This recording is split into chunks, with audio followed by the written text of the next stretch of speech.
अजित पवारांच्या निधनाबाबत खासदार संजय राऊत यांनी गंभीर आरोप केलाय। अजित पवार म्हणाले होते की भाजपच्या घोटाळ्याच्या फायली काढू आणि त्या इशाऱ्यानंतर 10 दिवसातच अपघात झाला असं वक्तव्य खासदार संजय राऊतांनी केलंय। तसंच या अपघातामुळे जस्टिस लोया प्रकरणाची आठवण झाल्याचं सुद्धा राऊतांनी म्हटलंय। त्यामुळे या प्रकरणावरून पुन्हा एकदा राजकारण तापण्याची शक्यता आहे। पाहूयात त्यावर आमचा स्पेशल रिपोर्ट।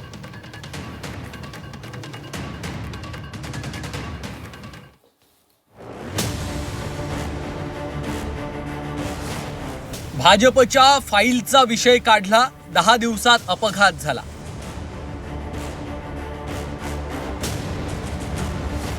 विमानात भाजपच्या फाईल होत्या का?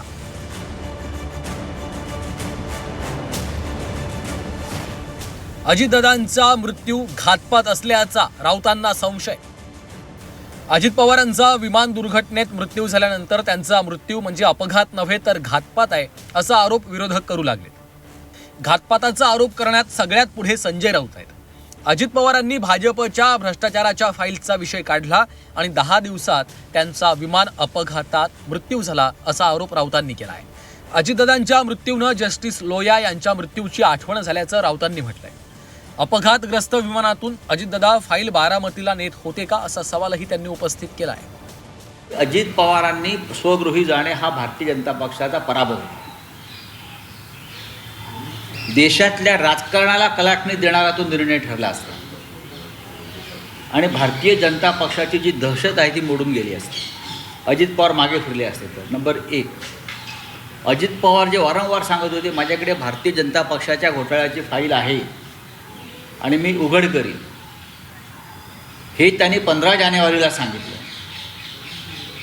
हे त्यांनी 15 जानेवारीला सांगितलं आणि पुढल्या 10 दिवसामध्ये त्यांच्या विमानाचा अपघात होऊन त्यांचा मृत्यू झालेला आहे। हे रहस्यमय आहे। मला जस्टिस लोहियाची आठवण येते। जर तुम्ही म्हणता 6 पॅसेंजर होते आणि 5च मृतदेह मिळत आहेत, मग ती 6वी व्यक्ती कोण आणि तिची बॉडी काय मिळाली नाही। सगळ्या देह आतले जे होते जळून खाक झाले, ओळख पटवता येत नव्हती। अशा वेळेला दादांच्या जवळच्या सगळ्या ज्या फाईलचे कागद होते ते जळालेले नाही आहेत। बघा तुम्ही, ते जे पडले आहेत ते तसेच आहेत।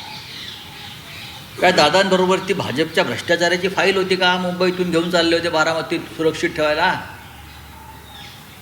असे अनेक प्रश्न आहेत। संजय राऊतांनी केलेल्या आरोपांना भाजपनं सडेतोड उत्तर दिलं।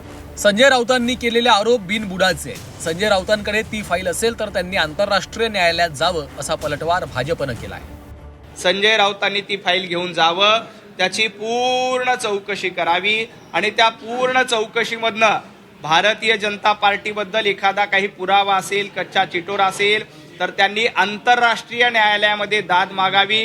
गरज असेल तर ट्रम्प यांच्याकडे जावं किंवा आणखी कुणाकडे तरी जावं आणि भारतीय जनता पार्टीवर कारवाईची मागणी करावी। संजय राऊतांनी ती फाईल घेऊन जावं, त्याची पूर्ण चौकशी करावी आणि त्या पूर्ण चौकशीमधनं भारतीय जनता पार्टीबद्दल एखादा काही पुरावा असेल, कच्चा चिटोरा असेल तर त्यांनी आंतरराष्ट्रीय न्यायालयामध्ये दाद मागावी। गरज असेल तर ट्रम्प यांच्याकडे जावं किंवा आणखी कुणाकडे तरी जावं आणि भारतीय जनता पार्टीवर कारवाईची मागणी करावी। संजय राऊत असं म्हणतात की मला जस्टिस लोहिया प्रकरणाची आठवण झाली। अहो संजय राऊत, जस्टिस लोहिया प्रकरणात देखील काहीही झालेलं नव्हतं। सातत्यानं खोटं नरेटिव्ह पसरवण्याचं काम जस्टिस लोहिया प्रकरणामध्ये देखील केलं। जस्टिस लोहिया प्रकरणामध्ये दूध का दूध पाणी का पाणी झालेलं होतं। आता देखील तुम्ही असा संभ्रम पसरवण्याचा प्रयत्न करताय, परंतु तुम्ही कितीही संभ्रम पसरवण्याचा प्रयत्न केला, अजितदादांच्या अपघाताची पूर्ण चौकशी केली जाणार आहे। या अपघाता प्रकरणामध्ये जो कोणी दोषी असेल त्याच्यावर कारवाई देखील होली जाणार आहे। काँग्रेसच्या विजय वडेट्टीवारांनीही या विषयात संशय व्यक्त केला आहे। आता राष्ट्रवादीच्याही 60% लोकांना अजितदादांच्या मृत्यूबाबत संशय वाटतोय असा आरोप वडेट्टीवारांनी केला। संशय तर महाराष्ट्रातील 80% लोक व्यक्त करत आहेत। सोशल मीडियावर आपण सगळे पाहतो की या घटनेला हा अपघात नाही तर घातपातच म्हटलं जात आहे। यातून अनेक प्रश्न उपस्थित झाले आहेत। मग ती 6वी बाडीचा प्रश्न आता उपस्थित केला गेला। वेळेवर पायलट का बदलला गेला हा सुद्धा प्रश्न आहे। ज्या पायलटचं नाव पुढे आला होता तो आता जिवंत आहे, कारण तो वेळेवर पोहोचू शकला नाही किंवा त्याच्याऐवजी दुसरा कपूर नावाच्या पायलटला तिथे पाठवलं,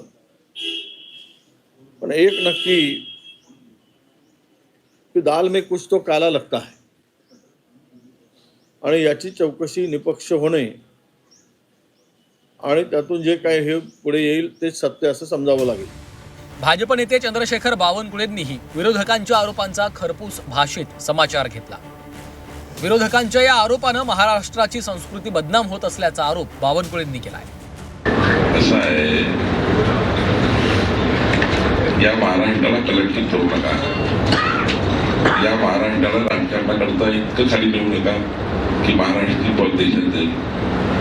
अशा पद्धतीचे विधान करणे म्हणजे महाराष्ट्राच्या संस्कार संस्कृती घाला घालणे आहे. त्यामुळं असं कोणी विचार करू शकत नाही महाराष्ट्रामध्ये.